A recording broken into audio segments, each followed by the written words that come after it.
Ladies and gentlemen, you are watching the English news of Bình Phước radio, television station and newspaper. I'm the Wang and now are the headline as usual. Inspecting progress of Chơn Thành Gia Nghĩa expressway section. Bình Phước striving to post export turnover of over 4.5 billion US dollar. ASEAN minister met in Vientiane to promote regional tourism. And later on, exhibition of Japanese fine art featuring Vietnamese culture opens. Ladies and gentlemen, Chairman of the National Assembly Committee for Economic Affairs, Thanh Thanh, led a working delegation on January 25th, conducting a field survey to assess the progress at the Chơn Thành of Bình Phước to Gia Nghĩa of Đắk Nông section of the North-South Expressway. The working group inspected various locations along the route, including ports in Bù Đăng district and the end of the expressway section. They also held discussions with involved parties regarding investment plans to ensure project efficiency. Findings from the survey will aid the delegation in evaluating the project and in considering its submission to the National Assembly. At nearly 129 km, the Chơn Thành Gia Nghĩa Expressway section passes through Bình Phước and Đắk Nông provinces. Once completed, it will significantly cut travel times between Đắk Nông, Bình Phước, and Ho Chi Minh City. It is expected to have a transformative impact on socio-economic development, attracting investment, enhancing security and defense, and facilitating the transportation of agricultural products, food, and bauxite. The project will also contribute to the development of local tourism and act as a driving force for socio-economic growth in the southeastern and central highlands regions. The industry and trade sector in Bình Phước province has set several goals for 2024. The index of industrial production, for example, is to expand by 11%. Total revenue of retail goods and consumer services is expected to reach 74.5 trillion Vietnam dong, and total export turnover is projected at more than 4.5 billion US dollar.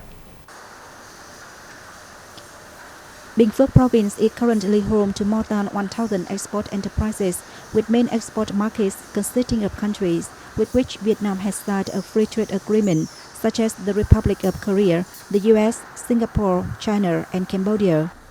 The province primarily exports cashew nut products, rubber, wood, and other agricultural products to the countries. Leveraging its strengths in producing and processing key agricultural products for export, Bình Phước is making significant efforts to penetrate into 111 major import-export markets worldwide, 58 of which have FTAs with Vietnam. Several of the province's key products, including cashew nuts, pepper, rubber, and wooden products, have already become the top 10 key export products for Vietnam. Of note, Bình Phước has gained international recognition for its cashew nuts and rubber. The province has posted average annual export turnover of over 4 billion US dollars for many years. In 2023, it ranked among the top 20 cities and provinces in Vietnam with the highest proportion of export turnover nationwide, and were also among the top 10 localities recording the highest trade surplus. The Trường Bình Phước Football Club officially signed a contract with Japanese technical director Yusuke Adachi on January 25th. Mr. Adachi previously held the same position at the Vietnam Football Federation in 2020 during Coach Park Hang-seo's tenure. The contract aims to secure a long-term commitment between the two sides. As technical director, his primary responsibilities include developing the team strategy and overseeing the training of youth players at the club. In appointing Mr. Adachi, the club stands to benefit from the expertise of a renowned football professional from Japan. The appointment will also serve as a bridge between the club and professional clubs in Japan, with Mr. Adachi expected to help it recruit talented Japanese players.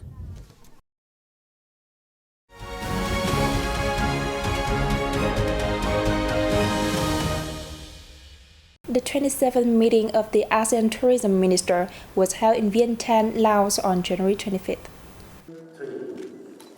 Vietnamese Minister of Culture, Sports and Tourism Nguyen Van Hung joined his counterparts from 9 ASEAN member countries in Timor-Leste at the 27th meeting of the ASEAN Tourism Ministers that took place in Vientiane, Laos on January 25th. Addressing the event, Hung noted that ASEAN tourism showed bright signs in 2023. However, He held that ASEAN member countries should continue to work hard to promote the growth of regional tourism to catch up with other regions. Participants at the event discussed the implementation of actions within the ASEAN Tourism Strategic Plan for the 2016 to 2025 period as well as important priorities in the 2023 to 2024 period to support the recovery of the tourism sector. Concluding the meeting, the ministers adopted a joint press release of the 27th meeting of the ASEAN Tourism Ministers and agreed to organize the next meeting in Malaysia in January 2025. Ministry of Foreign Affairs held a press briefing in Hanoi on January 25th. More detail in the following report.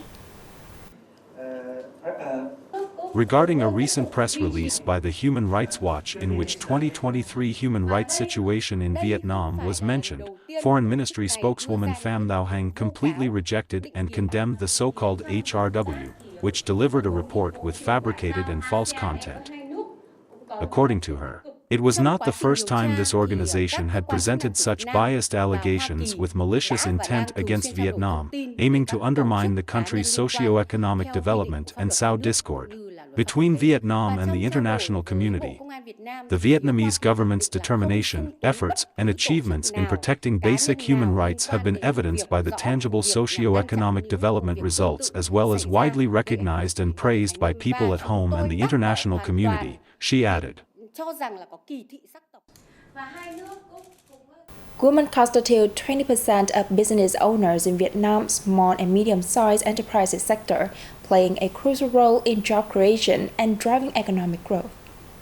According to the Ministry of Planning and Investment, from 2012 to 2022, the number of businesses led by women increased continually at a rate exceeding 2% each year, outpacing the average growth in new enterprises in the region. Currently, Vietnam is one of the well-developed markets for female entrepreneurs, with the most effective female business network in ASEAN.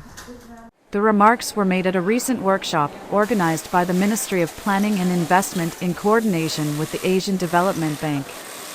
There have been many examples of successful female entrepreneurs in the marketplace, bringing famous Vietnamese brands and products to the international market, such as Vinamilk, TH True Milk, Vietjet, the workshop heard. A total of 38 Japanese artwork featuring Vietnamese culture are on display at an exhibition in the Temple of Literature in Hanoi. The exhibition introduces Japanese ukiyo wood-engraved fine art works from 34 young Vietnamese artists, who studied at the Faculty of Painting at the Vietnam University of Fine Arts. The artworks are a combination of Japanese ukiyo woodblock prints, with Vietnamese traditional fine art materials, such as silk, lacquer, and Joe paper. Addressing the exhibition, painter Nguyen the Sun, curator of the Dialogue with Japanese Ukiyo Woodblock Prints project, emphasized that it is expected to promote visual art practices inspired by Vietnamese cultural values and traditional fine arts. The exhibition is being jointly hosted by the Temple of Literature Center for Cultural and Scientific Activities and the Japan Foundation. It will be open until March 12th. Thanks to the assistance of Vietnamese soldier stationed in the area, the Dễ Chiang people in the border village of Nong Con in the Central Highlands province of Kon Tum are able to celebrate the Lunar New Year or Tết holiday ahead of time. The Gia Truong people in the border village of Nong Con in Dak Duk Commune, Ngoc Hoi district, are excited with the inauguration of a Rong communal house in their village. The project, costing some $6,000, was a cooperative effort between the local armed forces and community members in Kon Tum province last year.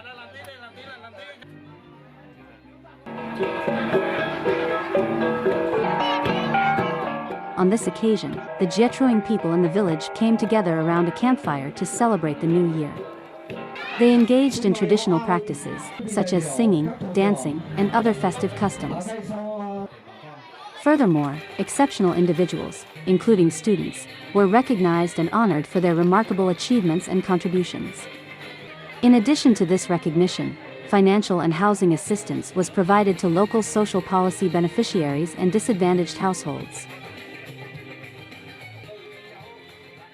And that's it for this edition of BPTV News. Thank you very much for watching, and we will see you in the next time.